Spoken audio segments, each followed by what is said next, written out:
Professor Emeritus Jordon Camenker, first speaker this morning, will be working from the prehistoric Toastmasters pathway. His speech will invite you to eavesdrop on a conversation of sorts, an exchange of ideas that took place just yesterday. The topic on the docket concerns certain privileges extended to clergy. Let's welcome WPTM Jordon Camenker with a speech entitled True Confessions.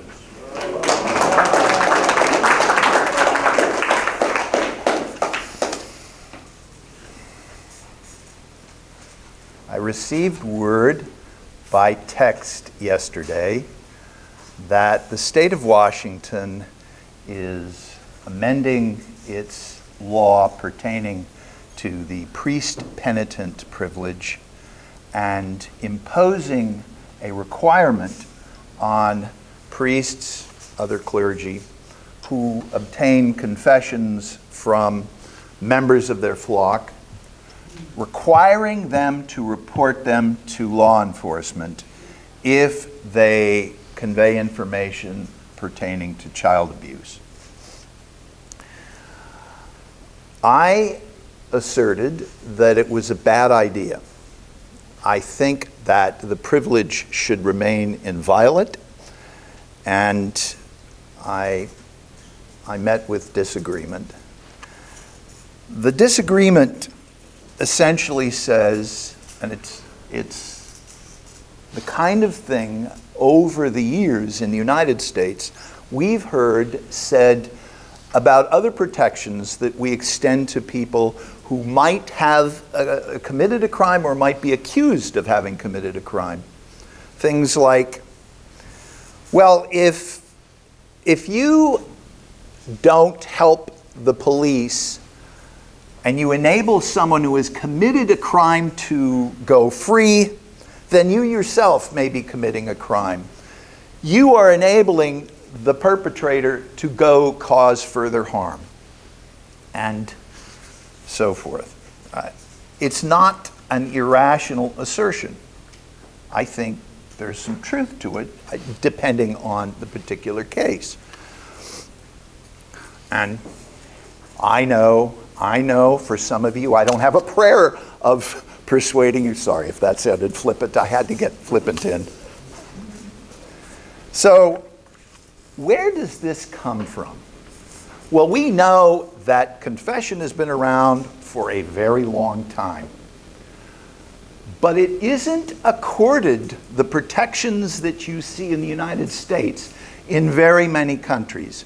A handful of countries, most of them that have inherited their legal tradition from Great Britain, common law countries, plus a few other European countries and one other here or there. Most nations on this planet do not protect that particular communication. How is it protected? It surprisingly, folks think, well, it has something to do with the First Amendment, protecting the establishment of religion. There really isn't a great body of law on that. Where the protection comes in is in the rules of evidence. So,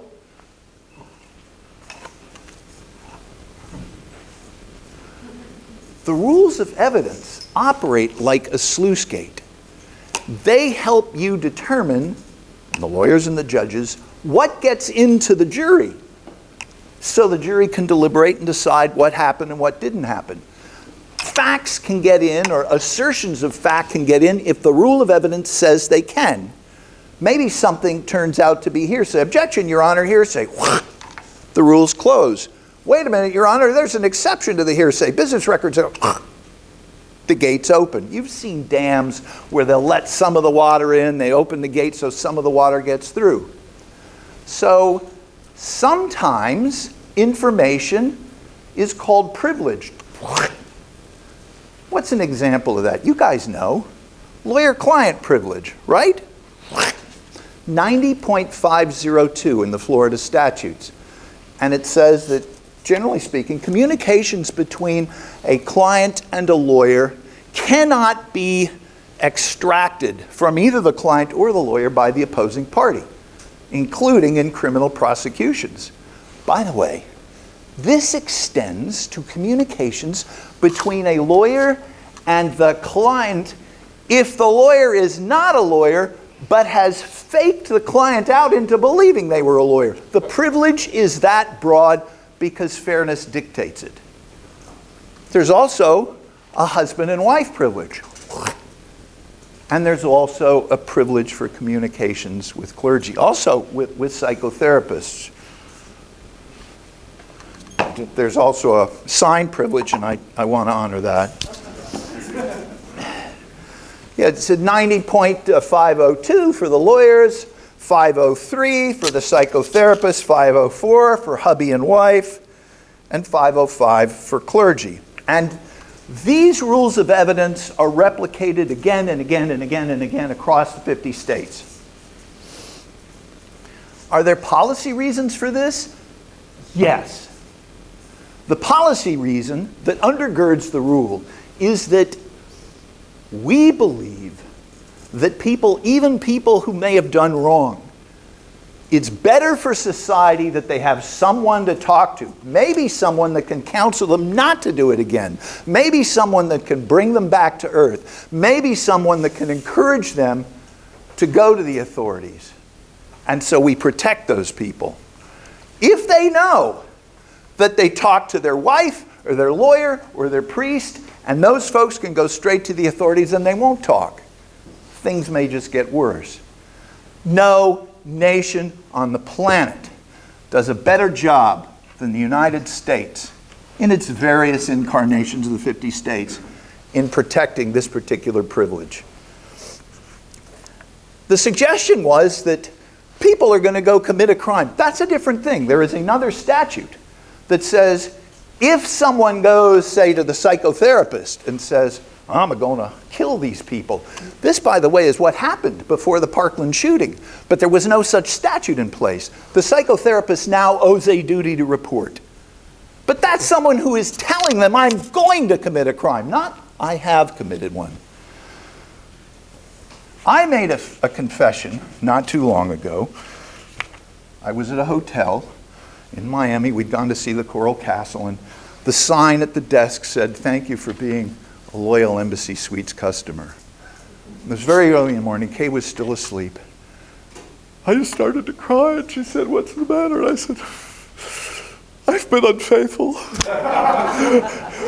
I stayed at a Holiday Inn just last month. I was with her all night long.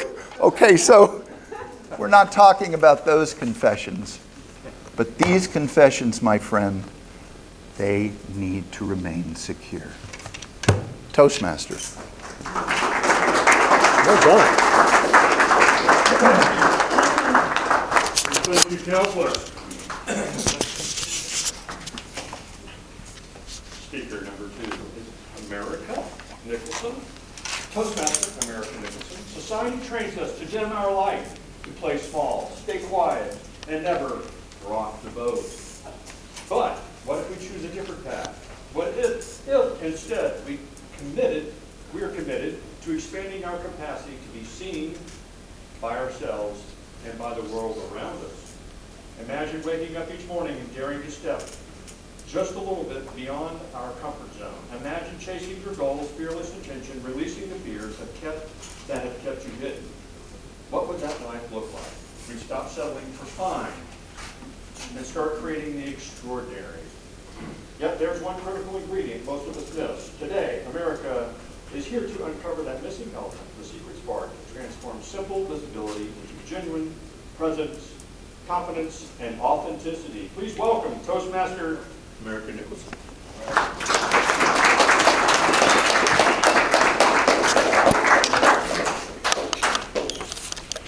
Good morning, Toastmasters and guests.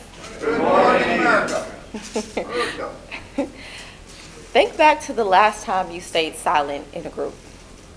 What opportunity slipped through your fingers because you did not speak up?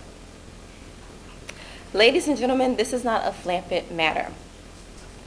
When you consider sharing something deeply personal, what's the first fear that rushes to your mind? And finally, what would shift in your world if you truly believed being seen would feel safe? Around 70 to 80% of us, with our sleek resumes and polished LinkedIn profiles, Blake and Yugi, we still wrestle with imposter feelings. That persistent voice whispering, they'll find me out. We hold back, terrified of rejection, failure, or simply looking like we don't know what we're doing. But what if, in that very space of uncertainty, we leaned into our truth, accepted our imperfections, and allowed ourselves to be seen, and allowed that to propel us forward? Today, I want to explore the transformative power of expanding your capacity to be seen, how visibility becomes the bedrock of presence, confidence, and authenticity. I'll share the advice that reshaped my own journey. A few years ago, I was in the middle of what I can only call a mini breakdown. My mentor pulled me aside and said, "Amirica, if you focus on getting better by 1% every single day, everything will work out for you." 1%, I thought. Really? It sounded almost laughably small. But then she added, "No need to show up perfectly. No need to pretend that you know it all. Just aim for a tiny improvement each day." I took her word for it, and I started showing up unpolished, sometimes unprepared. And I focused on that 1% of progress every single day. And her words turned out to be true. Now, you might wonder, how does that tiny daily vulnerability translate into a grander visibility? It comes down to 3 remarkable shifts that vulnerability unlocks within all of us. That first shift is inner trust. Every time you step forward, voice shaky or not, you reinforce, "I showed up. I survived. I learned." That growing inner confidence becomes your undeniable foundation for who you are and for what you stand for. The second shift is authenticity. Your authenticity gets uncovered. When you drop the perfect performance act, your real voice, real ideas, and real story emerges. And people, colleagues, mentors, allies are magnetically drawn to that genuine self. The third and final shift is presence. Your presence gets activated. Authenticity and confidence collide into presence. You're not negotiating with your inner critic. You're fully here. You're fully alive. You're fully seen. Now, I want to invite the room to join me in a mini exercise. Are you guys all open to it? Yeah. Okay, so close your eyes or soften your gaze and picture one bold step you can take this week to be more visible. Maybe it's offering your insight in a high-stakes meeting, or posting that thought-provoking idea on LinkedIn, or simply holding your posture, chin up, shoulders back, when you enter the room. Now hold that image. Open your eyes. Each act of visibility, especially the uncomfortable ones, sends out ripples. You learn, you grow, you enlarge your window of comfort for being seen. You reinforce your internal loop of self-talk. I showed up. I belong. I thrive. And eventually, that loops rewrites your narrative. So here's my challenge to you all as intelligent, self-aware professionals with amazing LinkedIn accounts. Lean into that discomfort. Celebrate that 1% of progress each and every single day.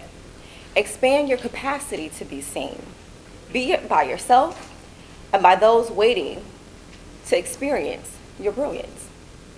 Because when vulnerability lights the way, presence, confidence, and authenticity inevitably follow. Thank you.